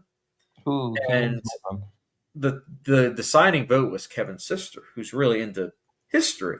So I'm like, okay, yeah, we're going to watch Kingdom of Heaven. And she picked The Master. And I'm like, I don't think she would like that movie, though. Well, so I was thinking about the opening scene, because I'm like, she, not as Mm-hmm. You The know, so maturity the up. opening scene, it was like seeing her reaction. It was honestly kind of hilarious because I'm like, Could we go back on that option? I'm like, and then also the scene where they're doing the Aurora, Aurora, and then just a bunch of naked people. I'm like, you had Kingdom of Heaven, like. You can't get angry that you chose an art house film because it's like How old is she? this was 6 years ago, so Oh she was gosh, yeah, she it's was early 20s. underage. She was early 20s, and Oh, early 20s. Okay. they were baffled. It was a relatively successful movie night, but I literally This told them was I'm like I good wasn't expecting Christian. it to be chosen. This was a good Christian family before you arrived with that movie. Hey, I corrupted him with Crash, the one about car sex, not the one about racism. Okay. I haven't shown him the one about racism yet, though. Maybe that will be next. Once I pay off my car, we'll do a Crash doubleheader. Really hit home the message. I wonder if there's a third movie called Crash. I'm sure there is. There's gotta be. Godzilla, I agree with Sergey about Begins. I like it better than Dark Knight. It's more of a Batman story than Dark Knight. Yeah, so I can respect that. I think maybe that's one of the reasons why I like the Dark Knight because it feels so grand but also so intimate. It's him trying to balance being Batman, being Bruce Wayne, and how difficult it is, but then also like the moral complexion that goes into it all. But don't get me wrong, I love Batman Begins. I think it's a great film. There's a Park. Angela, No, never mind. I thought it was Park Chan Woo. Never mind. It's Park Jun Woo film oh called no, I was Crash. gonna say Park Chan Wook did that. That'd be funny. Angela, I'm back again. Gosh, I have to run errands on my day off, so can't even have time to stay in one place and hang with y'all. Dude, it's all good. Sergey and I, we were on the I was on the fence because I'm like, I wouldn't be able to do a live stream till late at night. And I'm like, I don't know if I would be able to because I have to wake up potentially early tomorrow. But actually, let me even check the weather. I'm not even sure at this point. Because that will let me know how much longer I can do the live stream. Rain continuing for several hours. Let's see, Saturday. Fudge. Looks like there's a 50-60% chance it's going to rain from 8 to 11 a.m. And that's usually when I run. Oh, mamma mia. Run in the Treadmill it is. rain. Huh? Run in the rain. I did that once before. So I'm like, I know I can do it. But if I'm going the next day, that's how I'm justifying not doing it. But trust me, Sergey, I kept that in mind when I was signing up for it and everything. I'm like, I got to be prepared for all facets. So when it was like snowy out, I ran. When it was raining out, I did it. When it was the one time I think it was actually in the 70s, I did it. And hands down, not the easiest, but the best time to do it is like that early 60s. When it's too cold, not fun. Not I'd fun. rather do it when it's colder than when it's hot. Really? Yeah, because you're gonna warm up when you're running anyway. When you're hot, you're just like getting even more tired because of the heat. That's true. I mean, I think that's why I like going super early because you're not, even if it's going to be hot, it's not too hot when it's early in the morning. Yeah, because I did one in November. That was like perfect. But I was training in the summer, and that was kind of difficult. And then the other one I did was in the summer, and that was brutal. That was like 90 degrees, and in the like 12, well, I guess it was like a 10 or 11 a.m., but still, it was already hot by then. It's very interesting with like practicing because my goal originally was just to pass like the race. Like, hey, I did a 5K. But then once I saw that I could do it, like the first time I practiced, I'm like, oh wow, I did it, and I didn't have to like stop or anything. But then with each time I do it, my score goes down more and more. So now I'm like, okay, I have my goal at 27 minutes. Like that's my goal, and I'm very close to it. I think last time it was 27 and a half, and I have a couple weeks, so I think I could theoretically do it. Yeah, that's why I kept pushing myself to do like just I wasn't concerned about time. I was just more about finishing. So when Right. I did 5K, I was like, all right, well, maybe I could try the 10-mile thing, and then eventually, after like a month or so, I did get to 10 miles, and then at that point, it's like, why am I not doing 13.1? Like, might as well. Why am I stopping at 3 miles? You know? Now I get that. For me, the fact that I'm even doing a 5K is something that I've always wanted to do, but I always kept putting off because I just always got worried. I mean, I have an autoimmune disease, so I'm just like I know that I have to be careful just because of my joints and everything, which is why I've only been practicing once a week, and that's why I don't know if I would do longer than 5K because I know that the longer it is, the more pressure you're gonna have on your joints. So Yeah. that's why I usually just do walking and jogging. I mean, you can take a break and walk, or just walk fast, or nobody's stopping you. It's a good point. I I mean, mean, if someone were to say, if during that 13.1 mile run that I did stop. Obviously, that is just not doesn't make any sense not to stop. I wasn't sure because I know you're a speed demon, so I wasn't sure Nah, if I you're would running it definitely up. not a speed demon, especially once you go up the hill. It was like, no, I'm walking this. There's no way I'm doing this. I mean, if someone were to say, Chad, walk a 13.1 mile, yeah, I could do that. I mean, like for today, for example, I did let's see, 19,400 steps, so 9.37 miles. I actually calculated how many steps I did in Japan, or miles, 25,000 steps, I'm gonna assume per day. something like that. It was like 151 miles total the Oh entire wow. 300 some thousand steps. I think it was 300 something, 330. So a lot of walk, 330. 1,000 for the whole time I was there. So That's a lot of wild. walk. It's, it's a lot. By the way, Angel House says, yeah, Yuma felt modern to me because the acting and character interactions felt to me like in a movie shot when it was shot late 2000s instead of older movies. Interesting. I didn't think about that. I guess they were more cinematic kind of performances. I don't know, not as authentic, maybe. I feel like they were probably more of like that rendition than the older one because the West was, it was very difficult. A lot of, rowdy characters and everything. So I feel like I haven't seen the original, but I'm assuming this one probably was more rowdy and everything, and more Yeah, intense. yeah.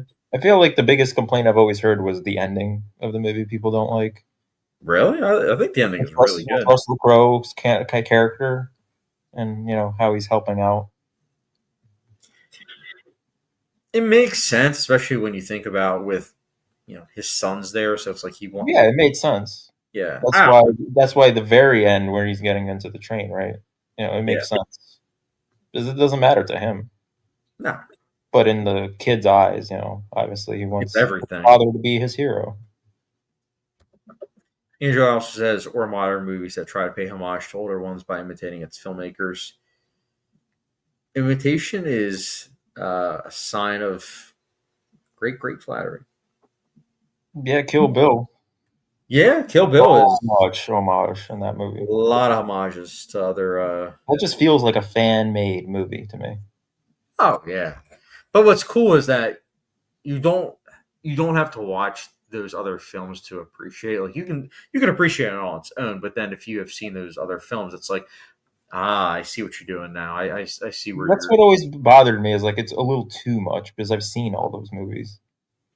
Uh, yeah, I mean I've seen a lot of them, which is honestly probably why I liked it even more the last time I watched it. Because I'm like I don't know, it finally clicked. It took 3 viewings, but it finally clicked, and I finally liked the first Kill Bill.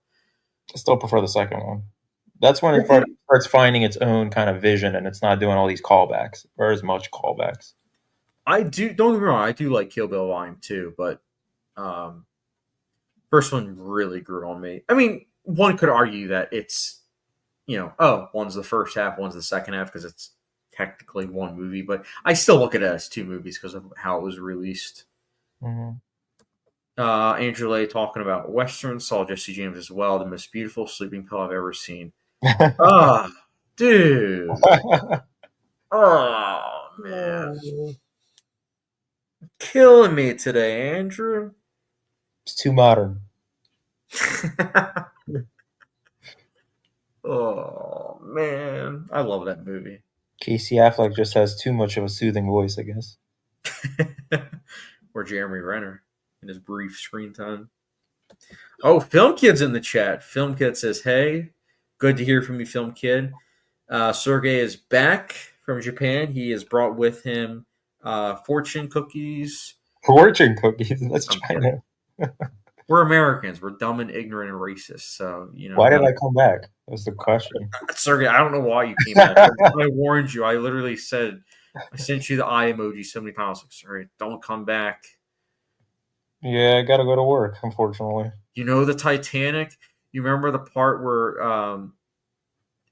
iceberg was coming ahead? Film Kid says, sorry I'm late. Dude, it's all good. I get it. It's Friday night. Everyone's turning up. Turning up for Jesus. Turning up for T-Daddy Trump. Turning up for, I don't know. What else do we got, Sergey? Give me something. What other? What's Elon Musk. Elon Musk. And his Tesla. My heart. Sure, your heart. I gotta get a shirt that No Teslas to be found in Japan. I wonder why. Film Kid, I watched Black Swan today.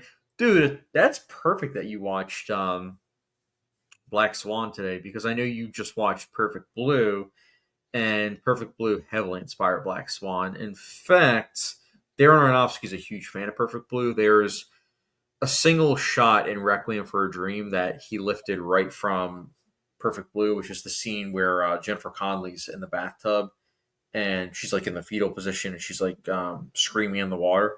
That's taken from Perfect Blue. And then Black Swan, the story itself, one could argue it's borrowing heavily from Perfect Blue, but I think the two films are different enough to where I love both. But I'll be curious to hear how you liked Black Swan. Film Kit and I released my con ranking. Oh, dude, awesome. Sergey and I, we filmed a ranking list, but the difference is it's not going to be released until... Oh, I forgot that was not even released yet. Probably 2028, right? Something like when that. I get my AARP card, that's when it's coming out. So, in what, 40 years? February of 2026. Oh, okay. So, yeah, 10 months from now. Angel, my only complaint about Yuma is the son. Such an unbearable character to me. Angel is throwing a lot of hot takes. I don't know. A lot of hot takes. Andrew. No, I'm kidding. Bootzilla, Jesse James is a chore to get through, but it's still a good movie, just not a rewatchable one. Goodness. Just rewatched it not too long ago. I really loved it. Yeah, me too. It gets better each time. These guys calling this movie a sleeping pill. Angela True up until Roger Deakins is still a god. Oh, yeah, that shot where the trains come in, the lighting. Beautiful. Great film. Angela Black Swan is great at Film Kid. Call back to Whiplash earlier. My friend said it's like the girl version of it. Came first, though. Just saying. No, if you watch, there's 3 films that came out in the 2010s that I think if you're able to get a bunch of people together to watch 3 films in a row, you could do this. Whiplash, Black Swan, Birdman. Those 3 movies, they're all similar in terms of basic core ideas, but how they're executed, it's a great example of like, it's not what it's about, it's how you go about it. Those are 3 great examples because they're so different because of the director's vision for all 3. But love all 3. Film Kid, I watching Queer on Sunday. Oh, nice. Yeah, I know it's on HBO Max now. Whenever Naked Lunch gets a 4K release, I'm going to pick that up. And what I'll probably do is I'll probably watch Naked Lunch and then I'll watch Queer on Queer, especially. I feel like would be something like that third act. That third act is wild. Yeah, you don't expect to be in where in that location. No, not at all. I actually like the third act more than the rest of the 2 acts, because in the first 2 acts you're kind of just like hanging out in cafes and stuff. You're hanging out at cafes, and you have a lead character that's arguably kind of unlikable, kind of sleazy, but at the same time, I didn't feel that. I understood that he wasn't understood by the other people or accepted. So yeah, even in the queer community, he was someone that was just an outsider. It's set in Mexico, or he's hiding in Mexico. Yes, I forget where it was that he did crimes, but yeah. And then on top of that, well, I don't want to spoil anything for Film Kid, but yeah, the third act is wild. Just be on the lookout, Film Kid. There's one scene at night, and all I'll say is 2 characters are tripping, and it's amazing. It's honestly a great scene. Mm-hmm. I would say it's an important part of the movie. Oh yeah, it's easily probably the most important part. Yeah, that or the scene at the very, very end. That scene was also really important. Yeah, I want to rewatch the film. I saw it twice in theaters. He never washed his clothes. Never watched what? He never washed his clothes. No, he didn't. Always wore No, that. he didn't. Apparently that's the author. Apparently he wrote Naked Lunch and he wrote Queer, and apparently Queer is how he really was, apparently. So I don't know how accurate that is, but it's interesting to know. Film Kid, my biggest problem with Black Swan is that I wasn't as crazy about all the party stuff in the scene, if you catch my drift. But the rest of the movie was great. I mean, honestly, just throwing it out there as a teenager when that film came out, it's one of the reasons why a lot of people in my high school saw it. So glad it was in it, because if it wasn't in it, probably wouldn't have made as much money as it did. But it was also necessary. Like, if you look at the character arc, in all seriousness, in the context of the character arc, it is very important because she's pretty much Breaking Bad. So it's very important to her arc. I mean, you take that out, it's like, how's she turning into the Black Swan? You know what I'm saying? How's she going against the person that has made her the White Swan, her mom? I forget, Sergey, did you like Black Swan? Of course. I have it on Blu-ray. Nice. Me too. Bootsilla says, hey, I said it was good, just not one I'm interested to watch over and over. If it's on, I'll probably watch it, depending on where it is in the movie. Just kidding. That's fair. I give you credit, because I don't think I'd be able to get Marv to watch that movie. I think he would hate that movie. We'll see, though. It's in the top 100 or no? I forget if it is. Probably. I think he might have given it to us because of both of us talking so highly about it. So it might be. So he'll watch it in 50 years or so, whenever we 50 years to be an old man. Like, yeah. I remember when we agreed to watch Assassination of Jesse James. I remember when we agreed to watch 2001: A Space Odyssey. Yeah, we're gonna rewatch it before he's gonna rewatch it. Well, he already saw it in theaters, apparently. So I forget if he walked out or not. He saw it, but he didn't really see it. He didn't really see it.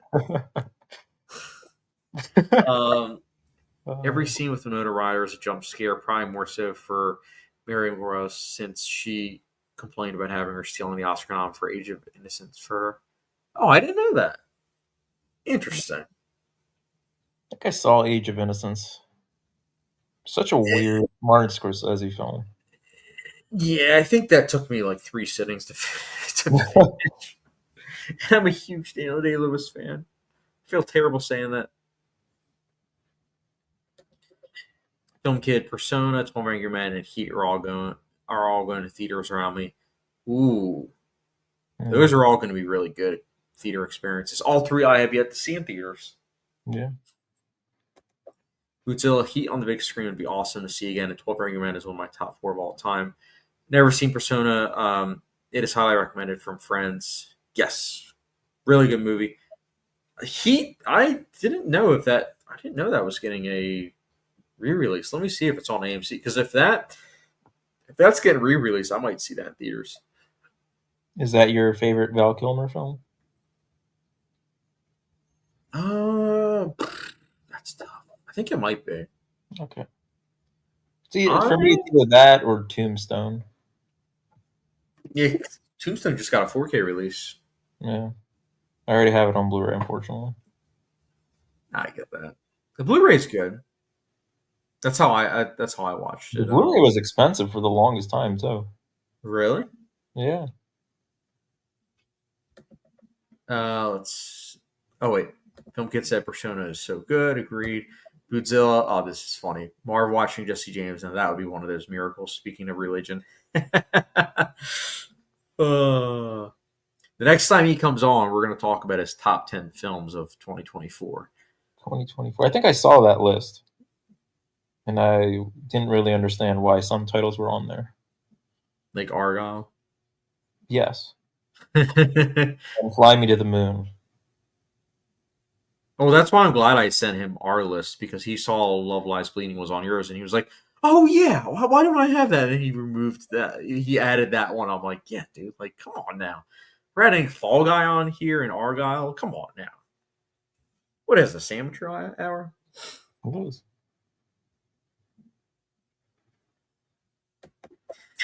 Film Kid says, I'm seeing Warfare on Tuesday. I saw that yesterday. It's definitely a film to experience. It gets better with each act. What you see is what you get. Like, if you go into it expecting just an experience with soldiers and with how it, happened, because it's from the real life experience of the people that it happened to, then you'll like it. There's no score either. Oh boy, I'm not gonna like this movie. It's Alex Garland. Really? Is it? Yeah. Okay. Well, with his track record, movies only get worse.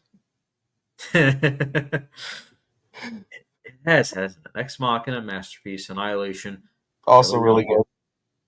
Men, good. Good. Yeah, and then Civil War, all right.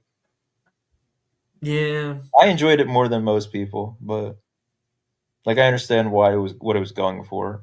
It made sense. I mean, I'm glad that he didn't have if he had the country bumpkin music playing during some of the scenes of warfare, I probably would have left the theater. So the fact that there wasn't a score, I'm like, he's learning. Good for him. And then this one, I don't know. Is it like Saving Private Ryan? Oh, what's up? Is it like Saving Private Ryan, or what's the comparison to what it's like?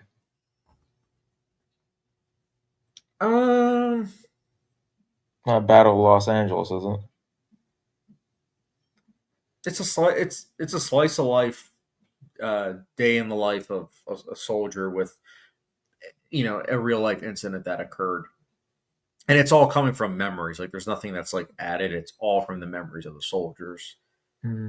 So it's very self-contained, but it's good. It's very well made. Rewatchability value. Is it like The Hurt Locker, maybe? I mean, The Hurt Locker, I think, has a lot more rewatchability value. Okay. But I definitely think Warfare is worth at least a one-time viewing. It's important.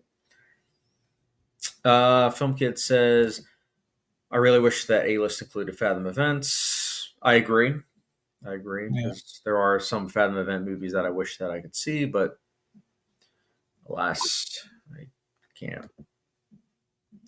Andrew Lay, Chad, to anyone who doesn't enjoy Jesse James, stand and face the mirror, please. Not wrong. Godzilla, definitely want to see Warfare. Look forward to hearing your thoughts, Godzilla. Can't wait till AMC A-list goes to 4 movies a week. That's going to be awesome, especially during the Oscar season. Mm. Andrew, considering checking Warfare out, you should. Film Kid, are you going to see The Ugly Stepsister and The Dark Knight double feature? I didn't know that was a double feature, but if The Dark Knight is in theaters, I definitely want to see it in theaters. Godzilla, yes. Scarlett co-directed Warfare. Yep. And then the real life incident that it happened to that guy, he's like the lead director.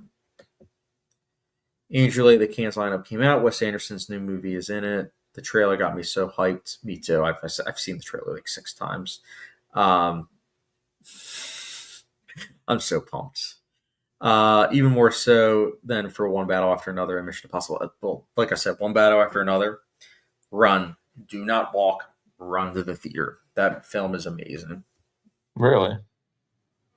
100%. Loved it. It's funny. It's tragic. It's dramatic. It's got action. It's a balancing act. That's still in theaters? One Battle After Another? Yeah. It will be in theaters in late September. Oh, okay. Yeah, I got to see a early test screening. Really? Where was that at? New Jersey. It was like 2 hours away. Mm. So I already have. That's one of the nice things, though, is that I have the review and everything like already filmed. Of course, can't publish it just yet, but as soon as it gets released to Cannes Film Festival, that's probably when I can release the review, because not that that's like the embargo lift, but most reviews come out at that point already. Yeah. So means it'll be one of the first that comes up, which is good for my channel. Film Kid, you can use the points you get from A-List as $5 rewards and buy tickets for movies that are excluded. You can, but it doesn't really add up, to be honest. It used to like pre-COVID, but now it doesn't do that really. You have to buy concessions, which pretty much. Yeah. I don't usually buy concessions, but if I do, it's like, I want to support the theater because the theater actually gets all that money, as opposed to, the ticket. They don't get that much, the theater. No. Film Kid, that's how I got my ticket for Monty Python. I need to rewatch Monty Python. Film Kid, are you allowed to talk about One Battle After Another now, or do you know when you're allowed to talk about it? So as my wife said, I could have been a lawyer in another life. So they say I can't say, like, they basically, I can't really talk about the specifics of the film, which is why I'm like generalizing. So me saying, in a court of law, like me saying, like, run to the theater, not walk, it's up for interpretation. It's like, maybe I'm saying it's great. Maybe I'm saying it's bad because there's a fire in the other direction, so you kind of have to run that way. You're not running out of the theater. You're running towards the theater. There could be a fire outside, Sergey, so that's why you're running towards the theater. Maybe there's a new popcorn bucket that just came out, and that's the only reason you're going there. You got to run to get that popcorn bucket.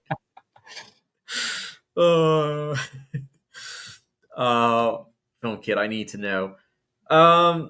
Yeah, I mean, it's funny because when the movie began, I was like, okay, is this going to be one of those things where it's not finished? Right away, I'm like, no, this film's finished. Like, it's cut together, flows nicely. It's a return. I don't want to say it's a return to form, because I do love PTA after the 2000s, but it's a return to like that Boogie Nights, Magnolia, like fast paced. It's moving. It's very brisk. And that's why when I heard that apparently 8 to 10 minutes were cut from the version I saw, I'm like, what would you possibly cut out? Like, I was watching, I'm like, this is great. See, I can't even give a star rating, but yeah. So the cut everyone else is going to see, they're going to be running out of the theater. Well, I hope not. No, the cut that you'll be seeing, it's 8 to 10 minutes shorter than the one I saw. And I'm very curious to see if when I'm watching it in September with you, if I'll be able to say like, oh yeah, this is what they cut. If they were to cut something, I think that there is some things towards the end that I think are amazing, but politically with how everything's going, could cut certain things, unfortunately, involving Sean Penn's character. But I hope not. Sean Penn's amazing. I could see him getting an Oscar nomination. Again, it's not me saying that it's good or bad. Just You didn't. Oscar You nomination. said Oscar nomination. You didn't say Razzie. Oscar nomination. You didn't say Razzie. I didn't say Razzie. You know, just throwing it out there. He was. See, that's the thing. I want to already rewatch it, but I can't. I have to wait 5 months, 5+ months. I'm just gonna hear you say, "Oh, I liked it better when it was 8 minutes longer." I just hope that it gets. Not that it's going to happen, but I just hope on physical media it gets the full cut, the full version, the one that I saw. Andrew Lay, every word Chad's saying right now at PTA's new film is being heavily monitored by security lawyers. This video has been demonetized. So that's what's great though about doing these live streams is that I can be slightly more open because it's not like a clickbaity title where it's like one battle after another. Eye emojis, good or bad. Well, you have to wait 10 minutes after and 10 minutes before you end the stream to talk about it. Yeah, I mean, I wouldn't lie to you guys. Let me actually here. I'll pull it up. I'll pull up my receipts because they're not going to be monitoring an hour and a half into the video. Screw it. You know what? Let me go. Let me pull it up real quick. Screw it. Let's see.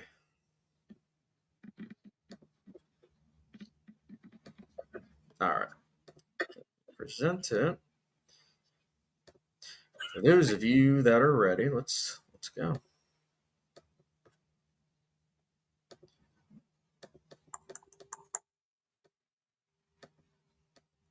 I mean, I guess maybe actually, you know what? Maybe I shouldn't. Maybe I shouldn't share that because of the title. It says that. Never mind. We saw it. It's over. That's it. Hope you find a lawyer.